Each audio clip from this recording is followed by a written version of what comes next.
Okay, so I want to know if Rolle's theorem applies on the given interval.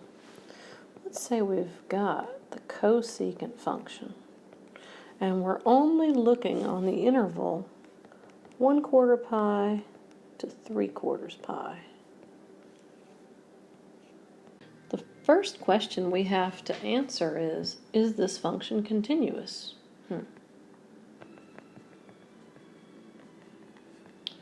Well, we could consider the graph, and yes, it is going to be continuous. If you recall, cosecant is the reciprocal of sine, and the sine function,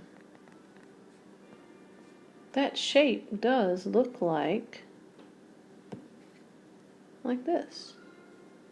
But we're only considering between, say, 1/4 pi and 3/4 pi, and we're excusing me for not the best of drawing. So cosecant function is the reciprocal of that. And a cosecant function, well, it does have some domain restrictions. The domain restrictions for cosecant only occur where the sine is 0. And sine is 0 here at the origin, here at pi, and here at 2 pi. So those are the boundaries, the vertical asymptotes for a cosecant function.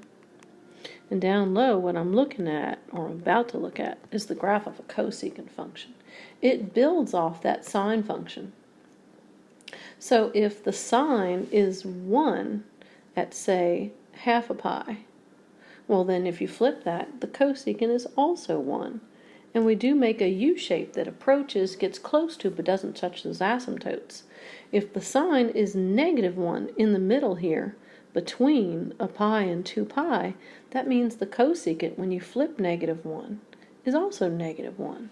This is the shape of a cosecant function. If you recall, we're only really looking between 1/4 pi and 3/4 pi. And in that interval, yes, this function is continuous. There were no gaps, there were no breaks. So the first condition is satisfied.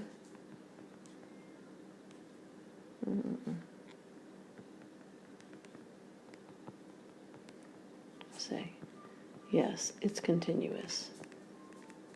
The next thing we want to know is, well, is this function differentiable? Can we take the derivative?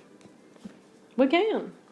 So the derivative of the cosecant function, we know that to be the opposite of cosecant times cotangent.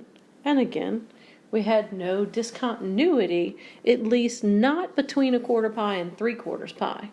So the first two conditions, they are satisfied. We've got continuity, we've got differentiability. There's just one more condition, and that is that for that function on this interval, is it true that f of 1/4 pi is the same as f of 3/4 pi? Because if you think about it, we're looking at some place on that function where the derivative would be 0. There has to be a rising and a falling, there have to be comparable function values, and yeah, the cosecant of 1/4 pi, well, that is square root 2, however you do it, whether it's understanding, memorization, or calculating. And the cosecant of 3/4 pi, that's also square root 2. So yeah, all three conditions have been satisfied. And we would have to investigate all three of them to be sure that Rolle's theorem does apply. Done.